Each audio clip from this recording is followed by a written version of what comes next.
Bashkë me Presidenten e Republikës Vjosa Osmanin, me Kryetarin e Kuvendit Dimal Bashën, me Ministrin e Mbrojtjes Ejup Maqedoncin dhe me Komandantin e Ushtrisë General Lejtnant Bashkim Jasharin, patëm nderin edhe kënaqësinë që t'i vizitojmë Forcën e Sigurisë Kosovës në prezantimin e armatimit dhe pajisjeve të tyre, që na bëjnë krenar dhe njëkohësisht të ndjehemi të sigurt si shtet, si institucione të Republikës, gjithnjë në shërbim të integritetit territorial, të drejtave të qytetarëve, të sovranitetit shtetëror dhe të paqes e të sigurisë për Republikën tonë demokratike anë e kënd. Është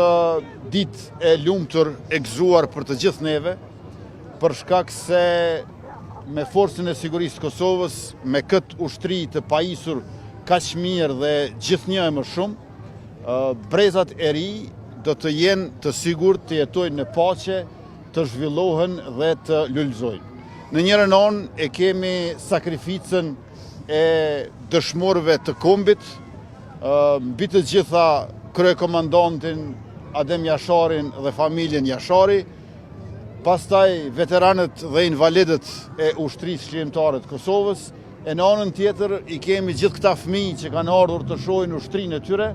dhe e cila u angros zemrat e njëkohësisht i bën edhe të ndjehen mirë për të ardhmen e tyre dhe për mbar qytetarët dhe familjet në Kosovë. Mbi 430 milion euro është investimi në armatim dhe në pajisje në këto 4 vitet e fundit. Më përpara, ushtria jonë ka pasur veç automatik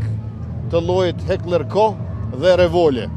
që do të thotë se ka qenë më pak e pajisur edhe se vetë policia e Kosovës. Ndërkaq tani është e pajisur me teknologji moderne dhe kjo sa vije shtohet, me qenë se tashmë kemi më shumë se 2 fishim të çizmeve në tokë të ushtarëve tanë, por gjithashtu të syve në qiell, për shkak se e kemi pajisur ushtrinë me drona Skydagger dhe TB2 Bayraktar nga Turqia, Puma nga Shtetet e Bashkuara të Amerikës, e do ta kemi së shpejti edhe fabrikën e municionit, si dhe të prodhimit të dronave made in Kosova. Në veçanti duhet theksuar edhe sistemin antitank Javelin nga Shtetet e Bashkuara të Amerikës. Pastaj jemi në proces që të marrim edhe helikopter Black Hawk nga Shtetet e Bashkuara të Amerikës dhe ky është momenti që duhet t'i falenderojmë aleatët tonë, NATO-n, në veçanti Shtetet e Bashkuara të Amerikës që na qëndrojnë pranë edhe në pajisje me armatim e municion, por edhe me trajnime të shumta që i përmendi edhe presidentja Vjosa.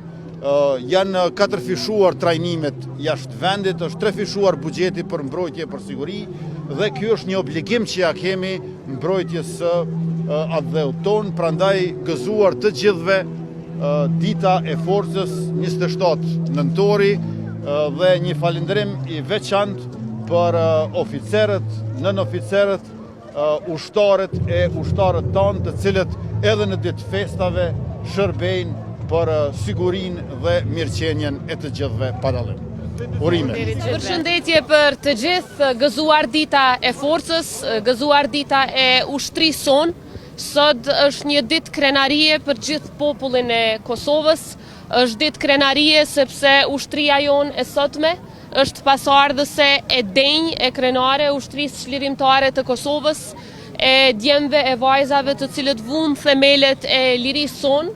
kurse sot këta djemë e vajza që i shihni na bëjnë krenar jo vetëm brenda vendit, por edhe kudo që ata shërbejnë në akademi në përvende të ndryshme të botës ku studiojnë tek shtetet aleate, por po ashtu edhe në operacione për paqe e stabilitet në vendet të ndryshme të botës ku ata shërbejnë krah për krah me aleatët tonë. Ushtria jonë çdo ditë po forcohet, ushtria jonë çdo ditë po bëhet më operacionale, më ndërvepruese dhe më profesionale. Edhe natyrisht që në radhët e ushtrisë sonë çdo ditë po shtohen edhe djem e vajza të tjerë të cilët dojnë të shërbejnë atë dheut. Jemi jashtëzakonisht krenar me punën e tyre, ata janë garanca më e fuqishme së bashku me policinë e Kosovës dhe institucionet e tjera të sigurisë për sovranitetin ton, për integritetin ton territorial, për mbrojtjen e shtetësisë sonë dhe për mbrojtjen e çdo qytetari të Republikës së Kosovës.